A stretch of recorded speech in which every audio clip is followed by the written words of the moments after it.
Bom dia, pessoal, tudo bem? Pastor Baltazar, da Igreja Jesus DNA, tudo bem? Quero trazer aqui uma pequena exortação a você que talvez esteja distante do corpo de Cristo, da igreja. Eu falo do corpo de Cristo. Por que eu quero dizer isso? Porque tem muitos irmãos hoje que estão desviados e estão declarando uma falsa verdade. Como, por exemplo, a gente conhece cristãos que deixaram de participar da igreja e que hoje dizem: eu não preciso ir para a igreja porque eu sou igreja. Eu sou a igreja. Pois é, tem o hábito de declarar essa afirmação. Hoje a gente vê muitos pregadores de internet, muitos cristãos de internet, muitas pessoas que dizem: eu não preciso ir para a internet, eu vou ver o culto de casa. E assim sucessivamente continua muitos e muitos, né, pela preguiça, por alguma outra razão, né, desmotivado, deixam de participar justamente do corpo. Se a gente for em Mateus 16, e tudo isso, gente, é porque eles não têm um conceito certo do que é que eles estão dizendo. É por isso que é necessário instrução e informação. Por quê? Em Mateus 16, quando Jesus ele se aproxima dos discípulos, pergunta: quem dizem que sou? E alguns dizem: tu és João Batista, tu és Elias, tu és algum dos profetas e tudo mais. E ele pergunta aos discípulos: e vocês? O que vocês dizem que eu sou? Então Pedro se aproxima e diz: tu és o Cristo, o Filho do Deus vivo, o Messias, o prometido. Então Jesus ele diz: sobre esta pedra fundarei a minha igreja. Igreja, onde as portas do inferno não prevalecerá. Então, essa afirmação de Jesus, ele já está declarando a necessidade da formação de uma igreja. Igreja, ele vem da palavra eclésia, do grego, e kahal, que é do hebraico. E isso quer dizer coletividade e não individualidade. É aonde está o erro de muita gente em achar que do fato de estar separado pode se chamar igreja. Então, afinal, eu sou o quê, pastor? Você é templo e habitação do Espírito Santo, mas você só é igreja quando você está congregando. Então, eu posso ser somente templo? Não. Não pode ser somente templo. O templo é o seu relacionamento individual com Deus, quando ele diz: vai no teu lugar secreto, fala comigo e eu te revelarei coisas incríveis. Então, essa revelação é somente para você como indivíduo ou para compartilhar? Deus não dá nada ao homem que não seja para ser compartilhado. Então, como templo, eu recebo a informação e como igreja eu compartilho com os que eu amo, com os que estão participando do corpo. A palavra é clara e diz: igreja, eclésia ou kahal é corpo, coletividade. É por isso que a Bíblia nos chama corpo de Cristo. Então você que é pé não pode querer se achar e se separar do corpo. Seja mão, seja braço, seja perna. Então não se pode separar do corpo.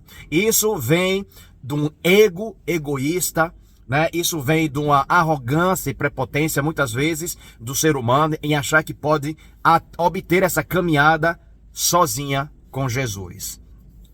Jesus ele não veio para separar indivíduos, mas para agrupar uma comunidade forte e poderosa. O problema do Antigo Testamento é que Jesus quis sempre mostrar isso, Deus quis sempre mostrar isso ao povo de Israel, na qual o povo se desviava constantemente, porque o povo se separava. Ele construiu o templo para mostrar a cabeça, a referência de Cristo, e as tribos como igreja, coletividade. Mas eles nunca entenderam, sempre se desviavam, sempre havia problema. Os fariseus tomavam para si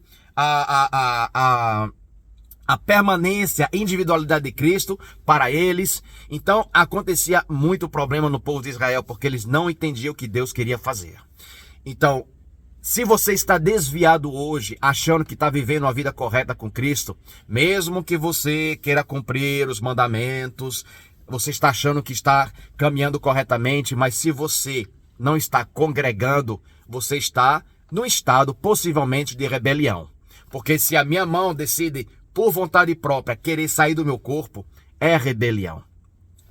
E a única maneira, meu amado, de a gente se colocar num estado onde a gente pode ser avaliado, ok? É somente se eu estiver na igreja. Porque se eu estiver fora, como quem vai me avaliar?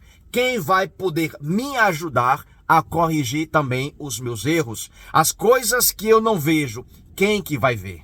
Uma pessoa egoísta, ela nunca vai admitir o próprio erro. Porém, se eu estou na igreja, vem um irmãozinho com todo amor e simplicidade e fala: amado, observa o que você está fazendo. Isto talvez não esteja correto. O que é que você acha de se arrepender, voltar ao amor, né? Vamos orar junto? Por isso que igreja é necessário, gente. Se você verdadeiramente é cristão, é necessário congregar. Então, esta afirmação que Jesus falou sobre esta pedra são todos aqueles que confirmam que Jesus Cristo é Senhor e Salvador da sua vida. Se você está desviado da igreja, essa afirmação para você não tem validade, porque Jesus diz sobre esta Petras, né? Porque é importante você saber que quando ele diz agora és Pedro, Pedro quando ele fala no original é Petros, uma pequena pedra. Mas quando Jesus diz sobre esta pedra, que quer dizer Petras, quer dizer rocha, sobre esta afirmação sólida, que não veio de si mesmo, Pedro, mas veio do Espírito Santo, eu construirei a minha igreja. Então, a igreja, que é eclésia, que é ajuntamento, ela vem baseado sobre esta afirmação. Se eu congrego, essa minha afirmação, ela é legítima e verdadeira. Porém, se eu estou desviado, esta minha afirmação, ela se torna falsa. Eu não posso dizer que Jesus Cristo é Senhor e Salvador se esta afirmação, Petras, ela não é válida para mim. Então é muito importante que a gente não se deixe enganar pela a falsa doutrina que está sendo ensinada, implementada, colocada. Muitas pessoas que saíram da igreja por tristeza, decepção, mas igreja é isso, não é lugar perfeito, é um lugar onde recebe doentes. Então, amado, não queira achar que vai encontrar uma igreja perfeita, mas essa igreja defeituosa, talvez ela vai aperfeiçoar o seu caráter, que é o caráter de Cristo. Você vai aprender a ter paciência, domínio próprio, amar a quem não merece ser amado, vai aprender a perdoar, que muitas vezes é difícil perdoar quem nos ofende. Então, é necessário igreja, é necessário congregar, ter comunhão, porque a palavra de Deus, ele diz que é ferro que amola o ferro. Eu não posso querer me tornar um eremita, me esconder numa caverna e dizer que estou servindo a Deus. Mentira e ilusão. É necessário eu estar envolvido com pessoas para que eu possa ser afiado. A ofensa dele vai me tornar uma pessoa melhor se de fato eu tenho uma afirmação que Jesus Cristo é Senhor e Salvador da minha vida. Então, amado, se você está desviado, agora, neste momento, volte para a congregação, procure uma igreja que pregue a verdade e a simplicidade, pessoas que estão com as mãos ativas na obra, não somente por palavras, mas que você vê orando por enfermos, prestando serviço comunitário, fazendo caridades, né? E trazendo a simplicidade do evangelho sobre todos. Então, busque a igreja, se congregue e se torne um cristão corpo exemplar. Amém? Que Deus te abençoe e tenha uma excelente sexta-feira em nome do Senhor Jesus.